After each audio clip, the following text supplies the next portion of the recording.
बेशक इस वाक़ा में भी तालिबानी हक़ के लिए, यानी तालिबानी हक़ क्या है, इल्म सीखने वाले के लिए एक बड़ी इबरत है। और बावजूद इसके मुशरिकीन मक्का में अक्सर लोग ईमान नहीं लाते। देखो, मक्का वालों को अरबी ज़ुबान का मानी की ज़रूरत नहीं, वो अपने आप अरबी अल्फाज बोलते हैं, तो अरबी अल्फाज कुरान का भी मानी वो समझ सकते हैं, ठीक है, तो उनको मानी की ज़रूरत नहीं।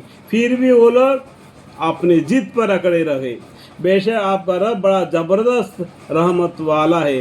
कौम नूह अलैहिस्सलाम ने पैगम्बरों को झुटलाया। यहाँ पर क्या है, नूह अलैहिस्सलाम का किस्सा भी जिक्र हो रहा है, ठीक है। ये जबकि उनसे उनकी बरदराई की भाई नूह अलैहिस्सलाम ने फरमाया किया, तुम खुदा से नहीं डरते, मैं तुम्हारा अमानतदार पैगंबर हूँ। सो इसका मुक्तज़ा ये है कि तुम लोग अल्लाह से डरो और मेरा कहना मानो। जो भी पैगंबर आए सबसे पहले यही बात कहा, फत्तकुल्लाह व अतीऊन, अल्लाह से डरो और उस पैगंबर का कहने को मानो। और मैं तुमसे कोई दुनियाई सिल नहीं मांगता, मेरा सिल तो बस रब्बुल आलमीन का जिम्मा है। लेकिन आज के दिन क्या है, जो कुरान को सीखा तो बोलते हैं कि हम नमाज़ पढ़ाए तो पैसा देना पड़ेगा, हम वो करेंगे तो पैसा देना पड़ेगा, तो पैसे पर चलते हैं। तो पैगंबर क्या बोलते हैं, और नेज मैं तुमसे कोई दुनियाई सिल नहीं मांगता, समझ में आया, मेरा सिल तो बस रब्बुल आलमीन का जिम्मा है, मेरा सब कुछ अल्लाह का जिम्मा है। वो मुझे रोजी देगा, वो मुझे खिलाएगा, वो मुझे पिलाएगा, जो अहकाम भेजना है वो वही के जरिए भेज देगा। मैं यानी वो पैगंबर उन लोगों को सुनाएंगे, माने ना माने उनकी मर्ज़ी।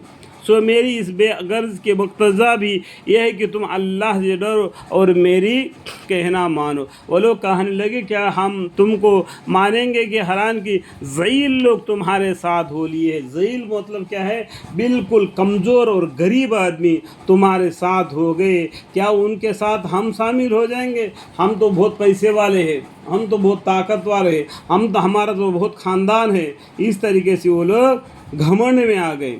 नूह अलैहिस्सलाम ने फरमाया कि उनके पेश और काम से मुझको क्या बहस, और वो क्या मेहनत करते हैं, गरीब है, क्या कपड़ा पहनते हैं, उससे क्या मतलब है मुझे तो सिर्फ उनका ईमान से मतलब है।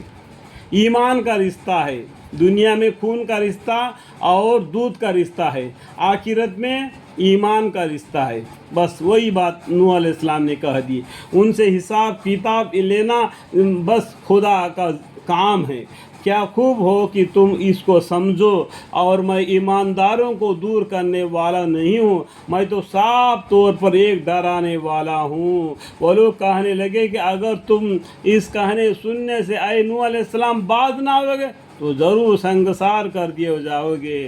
संगसार का मतलब क्या है, मानो उस ज़माने में जो गुनाह करता है ना, तो उसको क्या करते हैं, गांव से भगा देते हैं, गांव से भगा देते हैं। इस तरीके से नूह अलैहिस्सलाम को लोग धमकी दी थी, ठीक है।